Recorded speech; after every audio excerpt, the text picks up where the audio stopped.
Hi folks, welcome to the Pharmacy Seeds Network. Today's video will be on ginger and ginger propagation. So, I just picked up some more fresh ginger at the sort of local grocery store. It's about 20 miles away. It's Adams Farrica Farms in Kingston, New York. And so I just picked up a bunch of this, and I'm going to split this up, and I'm going to let the wounds heal after I make the cuts. And then I'm going to go ahead and put some ginger into some soil, and I'll talk a little bit about conditions for that. Real quick, I'll give you a shot of the ginger that I've had going for 3 years here. Okay, so here we are. This is some ginger that I've kept going. I bought this at Adams also, I think 3 years ago. Might have been 2, might have been 4. It's been a while. Anyway, every year I have harvested some of this off and eaten off it, and then on occasion when I need it from a medicinal standpoint, I'll harvest some out and use it. But overall, this ginger has been in this same pot for several years, and I've let it just kind of grow and propagate. You can see we've got quite a large rootstock in here now, and I guess what I'll do is maybe dig down next to one of these quick and see if we can give you a look at the deeper part of the root system. I should also point out that there's little green spots poking out all over these now. There's one. Excuse me. There's one. There's one. There's one. There's one. So those are all starting to sprout. What I do is I let these dry out a bit over the winter, almost completely, and just do occasional light watering just to keep things from being completely bone dry. And that they kind of preserve in this planter. They're right near the stove here, the greenhouse. So they probably stay on average around 60 degrees and more on warm days and such. So that's how I winter it over. And you could also take these roots out, let them dry or cure for a couple of days, and then store them in a bucket of dry play sand or something like that. That's a good way to store them long term if you wanted to carry them over the winter. And if you had a dry basement that stayed, say, 60 degrees or so, 50, 60 degrees, you could put them in that and store them over that way and then sprout them back in the spring. I like the idea of keeping all of my own seed stocks internal. That way if I'm unable to get that seed again for a while or ever, I have my own copies here. So I won't go on at length about this at the moment. I just want to make a few pointers about things with ginger. So I'll go ahead and dig down next to one of these, I think, and give you a little closer look up at that. Closer up look at that. Okay, so I should point out that this pot has a lot more ginger in it than it looks like. All you're seeing here is the surface, but if you look down here, like where I started to dig down next to this, I was going to go next to this and show you deeper down, but I hit another tuber here. And that tuber continues on over here, and it meets this other one over here, and probably could go on through a good portion of this pot. Yeah, see, there's another one there, going off of that. There's another one there, going off of that. And so you can see there's quite a bit more beneath the surface than there is above the surface, which ginger is almost suggestive of what truly healthy plants are, more root than actual plant. Anyway, so there's two types of roots that ginger put out. There's these are kind of a lateral root. These kind of shoot across the soil and seek out nutrients across the soil, and in the, they go down a little bit but not deep. Ginger also has like a deep tap root that comes off the bottom. I'm probably not going to dig this whole thing out to show you that, but there's a deep taproot that goes down and seeks deeper nutrition. And so it has two different root systems. And what we're aiming to do is get these shoots to pop out and develop roots like that off of the shoots. And as soon as they do that, we can take those shoots and peel them off as a separate plant and set them out and grow ginger plants from those. And that same site will keep throwing out new shoots if we stimulate it correctly. So that's the goal. So we start with, well, I'm going to start with 5 pounds of ginger this year, and we'll see what we can produce this season. Anyway, I'm going to go ahead and split those up, and then I'll show you that. I guess I'll show you them before I split them up quick too.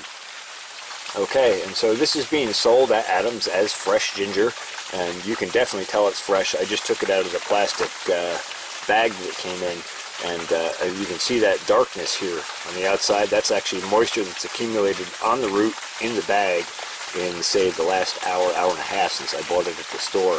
So this stuff is very, very fresh. And also, there's a couple of spots here. I didn't see this, or I would not have selected this particular one. That look like they have a little bit of injury here. So we'll probably cut that out in the process of splitting this up.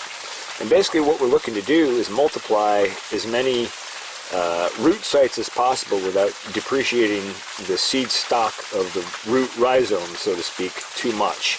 So what we're going to do is go along, and I mean, you don't even have to look for eyes necessarily. There's so many usually, but like each one of these is an eye site here. So we'll probably go back and like clip this piece off of this one and this piece off of that one. Maybe I'll just give you a quick, I'll take a sample and show you what I mean, just so you can follow along. Okay, since I can't really hold the camera and do this very well, I'm just going to go ahead and show you. This is a good example actually because it has this injury here. So I'm going to want to go around that injury, and I'm going to want to create a bunch of separate rhizomes. Each one of these will sprout out multiple shoots from it, and then we can propagate off of each of those shoots. So you'll clip it open, and you're going to want to let this surface dry for a couple hours to a day, so that you're not planting ginger into soil with microbes and possibly having those microbes start decomposing your ginger root. You want it to heal up for a bit before it goes in. And then you want to keep it moist enough to germinate, but not so moist that it rots. And so that can be a tricky balance. Anyway, that's part one. This has an injury in the middle. I'll take this end piece off. That's part two off of that. And then, man, that's right in the middle. I guess what I'll do is try and, I don't know, I guess I'm going to go right down through this and try and get that out, and I'll take that other piece of ginger in and cook something up with it or something. Boy, that's a hack job, I think. Well, that's good. See how that's got a nice little node right there? Don't mind my nasty fingernail dirt. Okay. Anyway, so I'm going to clip this clean. So it's just one clean clip, and I'll use the rest of that ginger around where that rotted spot was. Again, you can see where that decomposition was starting to happen in there.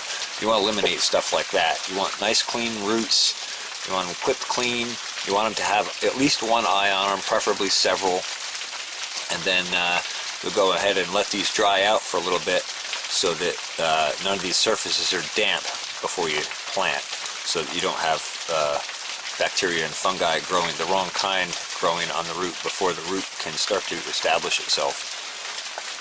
Alright, so that's how you cut it up. I'll show you the rest of this when I'm done. And so I guess real quick while I'm at it here, I'll just explain quickly that you see how these kind of cascade away from the main root here? Well, that's basically what we were looking at over in the planter before, where this would be kind of the ginger plant would be growing, whoops, be growing up out of here, and then these roots kind of form, and then the longer the plant's in the ground and growing, and the more energy it has to collect, the more these form out and grow longer and deeper. So, and they tend to go more laterally than they do vertically. So they tend to kind of go out this way or even at an angle like that from the plant.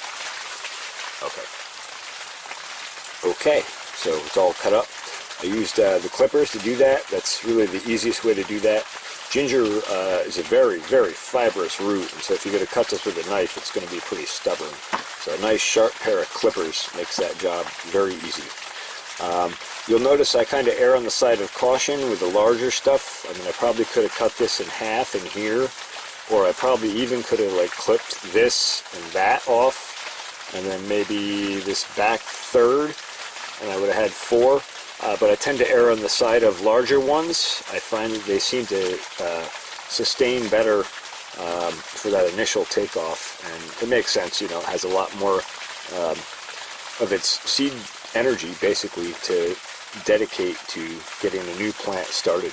So anyway, so that's all cut up. We're going to let that dry for, you know, we'll see how long it takes. Basically, you just want to make sure that these surfaces all heal and dry off before you start planting.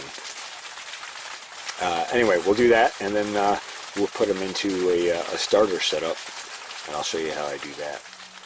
So I've pawed around in here a little bit more. You can see I found some of the other good-sized ginger roots here, and you can see some of these are pretty large.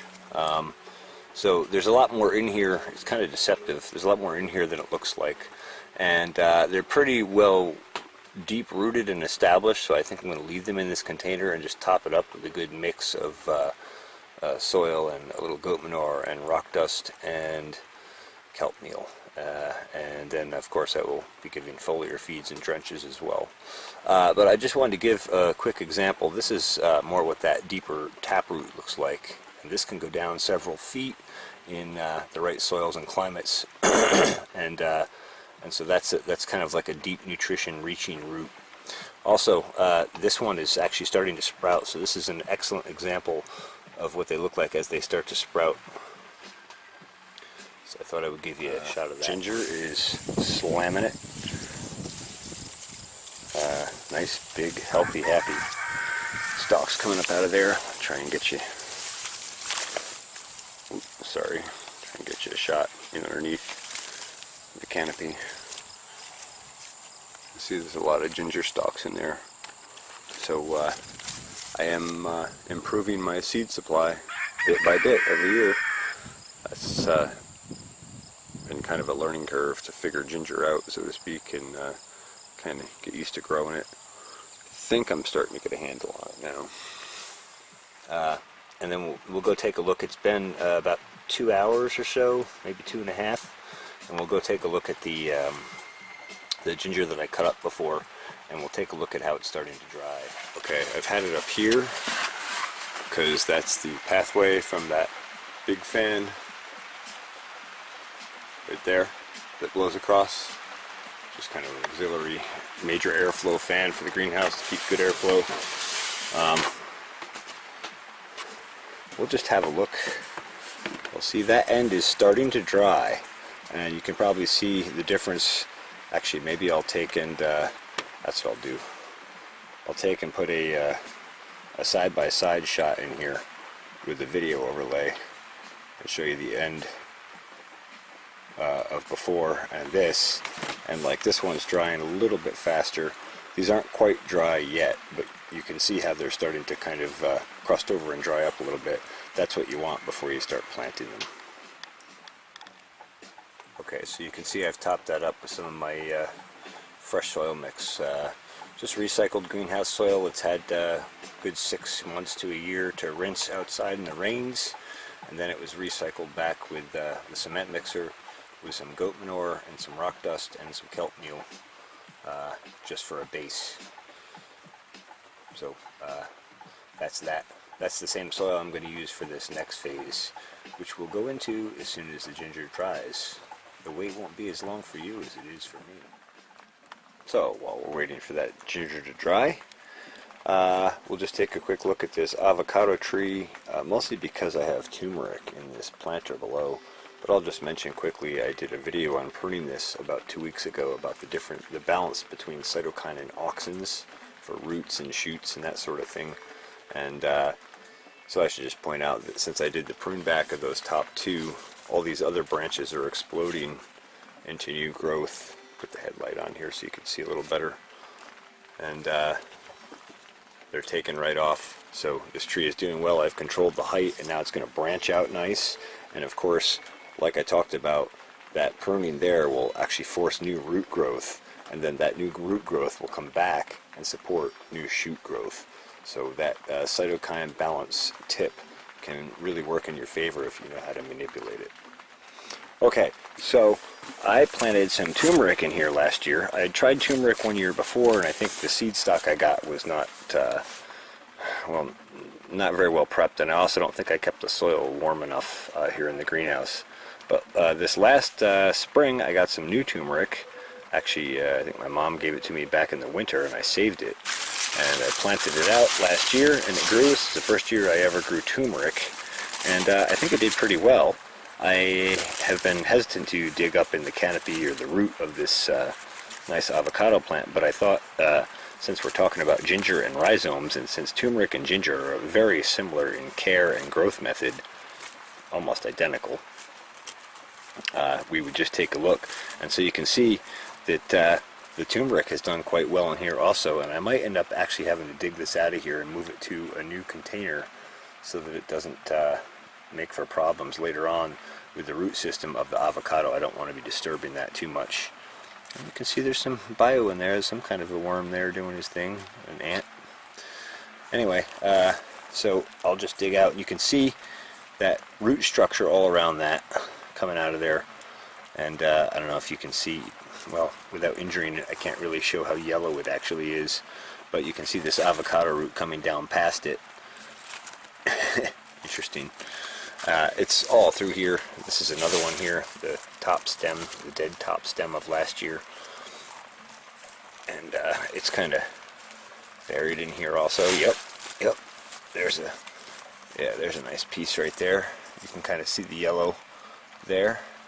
So we got nice tubers in here. So I may end up having to dig these out sooner rather than later and put them into some other planter or something that manages them a little better separately from this avocado. I was not expecting this avocado tree to explode the way it has, but you know, foliar feeds and love and water and maintenance, and then they take off. I also should point out that all those trimmings from that pruning went down here as mulch. I mean, what better nutrient could you have for avocado than avocado? Anyway, that's that. So those will rot down over time. I probably will harvest out that turmeric and do like I'm doing with the ginger here for propagation for this year, and in the same breath I will come back behind that and top this up with some of that same soil I've been using to improve nutrition and build the root ball size up a little bit. Since this avocado tree is doing so well, who knows, we might actually get a couple of avocados off of that. Fresh local avocados at 42 North in upstate New York. That would be really cool. So we'll see. Anyway, we'll go back to ginger now. Well, distraculations. I decided I better get this out of here now and make this soil amendment and care for this avocado so we don't lose any growth. So I started digging through here, and there's actually a lot of turmeric in here. I only planted a few about this size. In fact, I think this is one of the originals. It's kind of deflated. And this is another one of the originals, and they developed some pretty large turmeric out of it, and I'm gonna have to sort of carefully extract them from the root structure of this avocado. But you can see that those are some pretty large turmeric roots already. They're doing well, and I didn't do a whole lot for nutrient for this. I did some C-stim and some C-shield on it, and I think some accelerate probably for trace mineral nutrition hormonal support. But other than that, I didn't do a whole lot nutrition-wise. Let's see, I don't think there's any over there, but there is one here, which is a rather large one, and it kind of extends all across over here, all the way over to here, and they go down like I was talking about, like the ginger does too. There's another one right here. Maybe this one will actually come free. Yeah, there you go. So yeah, beautiful. So you see the roots just starting to pop out of there, the white new root shoots coming on. That's a good time to pull this. This is just turmeric, like I said before, and we'll just go ahead and put this into some new soil in a separate planter, so we don't have to worry about interfering with the avocado. I didn't think this was going to take off quite as well as it has. I did not expect, starting from those little ones that I was showing you before, those to come out and become these massive monster roots. I'll pull I'll try to pull one of these out, kind of like pulling a tooth. It's got quite a root, and show you that so you can get a comparison of the growth that we got. I've never grown turmeric before. This is my first time around. It was last year, so success, I would say. So without a whole lot of washing off or shaking dirt off, you can see we did pretty good, and we got nice solid root structure all around the bottoms of these, ready to take off as soon as we put these into some good soil and put them in a pot where they're a little bit warmer. They should be good to go. I'll speak about nutrition and temperature and environment for ginger momentarily. So just so you can see just how big this next one is, and I'll see if I can pull it out on camera so you can kind of get an idea of the force it takes to remove that root system. That is no joke. Okay. So it's kind of cool to be sort of harvesting and starting some turmeric in combination with the ginger, because they are very similar in care and growth, and obviously they propagate the same way. They're a rhizome. I'm actually looking forward to trying some of this turmeric. I don't dare sacrifice too much, but I'm very happy to see we did good. Okay, coming around counterclockwise, this one didn't even come out as a whole. It actually was two quite large chunks, and even a couple more pieces broke off of that. And you can see where that broke off, that nice yellow inside, with the exception of the dirt that's on it. But yeah, so a couple more to pull. So I'll just stop for a minute and say, you can see this is a lot of roughness on this root system. And you can see there are some broken roots. A lot of that is turmeric root, but there is definitely some damage to the root system of the avocado. But we're going to go back into these holes now, and you can see like this is a big avocado root coming out and reaching out. So we're going to go back into some of these holes and fill that with some of that really good soil with the goat manure, rock dust, and kelp meal. And then we'll do a nice heavy watering on top of that, and then probably give it another foliar feed along with everything else on this side of the greenhouse in another couple days. And that should help keep this plant from taking too much damage from that. And I won't make that mistake again. I just kind of plunked them in thinking, hey, maybe they'll grow. And boy, they sure did. I'll give you a shot of those all laid out. Alrighty, all in all, not a bad catch. I would say there's maybe 3 to 5 pounds there. They're pretty heavy. Of course, there is still some dirt and root on them. But anyway, they did pretty good, and they were started from I think 5 of these, 5 about this size, as I showed you those dead ones from last year. So pretty good haul. These will go right over and be transplanted in just like the ginger will be, and treated with love and care. And I might see if I could split some of these once they start sprouting. In fact, maybe they'll propagate the same way as the ginger does. That would be really awesome. Alright, we'll get to that momentarily. So I should just stop and say real quickly, ginger comes from a warm tropical environment, and as such, that's the environment we should be trying to mimic for growing ginger. So remember, when you're germinating, keep your soil temperatures warm. 70 is nice. Probably even could go into 80 without too much trouble, but you don't want it to get dried out. You have to remember, tropical rainforest, the under canopy of a tropical rainforest. So to be wet and have good light coming in, but it wouldn't be direct burning, hot, dry conditions. So if you're growing it outside and your climate gets arid and dry on you, you might try tucking it in the canopy of other plants, like you saw earlier in this video, where I kind of tucked my ginger behind the citrus trees and the avocado and the other trees, so it gets good sunlight, but it's not getting baked in that dry, hot sun that we get in midsummer all day. So that's just something to keep in mind as you're growing ginger. Starting it, you're going to want it to be moist, moist to the touch in the soil, but no damper than that. Ginger does not like to be wet when it's germinating. Once it germinates, you still want to provide adequate drainage, but you'll want to water it quite frequently, and you can water over the leaves as well to help mimic that humid jungle environment.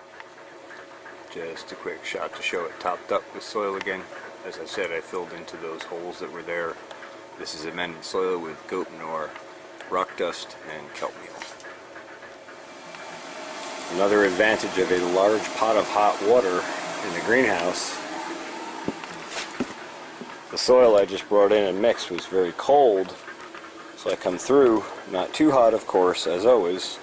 This is probably 95-degree water, and I dumped that on top of the soil for the water in here, and so now we're warming the soil and the plant's roots all up, and that way the cold soil doesn't shock it overnight or over the next couple days till it starts to warm up. We'll actually just warm it right in the pot, and you could see spots in that soil that were pretty dry, so it's good to give it a good soaking and let it kind of resaturate. So we'll just pause a minute and transplant this turmeric over quick. Same kind of deal as the ginger. Pretty straightforward. Don't go too close to the edges. That's one thing I learned harvesting this time around, because those tubers or rhizomes will grow out quite large. And we're just going to set these back in. This is some of that new soil. It is cold, so I will do the same thing with the warm water to help it warm up. And away we go. That's cram packed in there. I probably should go into another planter, but I'm going to push it this year and let them rock and roll. Helps if you don't do it upside down though. Try and get them set like that. One more here. Little tooth. There we go. And then we're just going to cover that with more soil, and done deal. And so they're covered with about 2 to 3 inches of this soil. You can see the soil is kind of crumbly, granular, actually like little balls. There's a lot of clay in this from the native soil that's here. I let a little bit mix in because clay actually has tremendous nutrition if you get the biology to unlock it. So I don't mind a little bit in there. Too much, obviously, it gets too heavy. Anyway, those are transplanted. I'm going to hit them with some warm water and put them in a relatively warm spot, and I would think in a couple of weeks we should see those coming up as well. So that's exciting. I wasn't expecting or planning to include turmeric in this video. T-U-R-M-E-R-I-C. I always say turmeric, but it's technically turmeric. So anyway, I wasn't planning to do that, but I'm glad I got to, and so now we can hit 2 topics at once, ginger and turmeric, and they're basically the same thing. They both basically like the same nutrients, the same environment, the same treatment, and they split the same way. Finally, it's been about 5 or 6 hours, and these have finally dried. I finally put them up closer to the fan, and so you can see these ends. I don't know if you can see this on the camera. I hope you can. You can see these ends have dried out, and you'll know real easily because they won't be damp to the touch. They'll be dry to the touch like the rest of the root should be. Alright, so now the easy part is we put them into something. Doesn't have to be that deep. I probably could do them even right in this tray. In fact, it might be easier to manage right in this tray. Remember, we're just doing propagation here. And once these sprout, we'll start propagating roots off of each of them. Probably should do 2 trays if I'm going to do trays. I think I'm going to go into the pink crate here. And that'll be a little easier to manage. I can keep a little bit deeper soil that way too. As with any and all tubers, don't throw them in. Place them in. You want to bruise them right before they go in, and then end up with rot that's starting out in a couple and end up damaging a bunch, or maybe all of them. So handle them gently. You don't have to be super careful, but just don't drop them hard. Spread them out as much as you can. It doesn't really matter, because remember, I'm going to be taking shoots off of these. If you're just growing a little bit for home, then I would just go in a planter. I would go a planter to each one of these of maybe, well, maybe that size. So that's at a 12-inch wide. But if you're going to propagate out and go into higher production levels, then you're going to want to follow this method. And I'll show you when these sprout in another video what they look like, and we'll go into actually propagating them. Meantime, I'm going to share another link down below from urban farmer Curtis Stone, where he went and met with another farmer who is doing ginger and managing it in a fairly cold climate, and you can see what he has to say, and maybe you'll pick up some extra tips from him. Almost forgot the most important part. So you're going to go ahead and cover that with soil. This is some of that goat manure, rock dust, and kelp meal mix like I talked about, and I'm just going to cover those with about probably about 2 inches, maybe as much as 3 of this soil, and I probably will give it one good watering so it gets a good soaking, but after that I'm going to back off and just try and keep the soil from drying out completely until they start sprouting. Once they start sprouting, I probably will start pushing more water to them, because they'll want more once they get going. So that's one of the tricks with them. Don't overwater them to start them, and don't underwater them once they get going. Alright, there you go. They're covered. That soil is pretty damp, so I'm probably not going to water it tonight. I probably will hit it tomorrow or Sunday when I do a foliar feed for everything, and I'll probably hit these with a little bit of C-stem and C-shield, just a very small amount to give them a little boost in the right direction.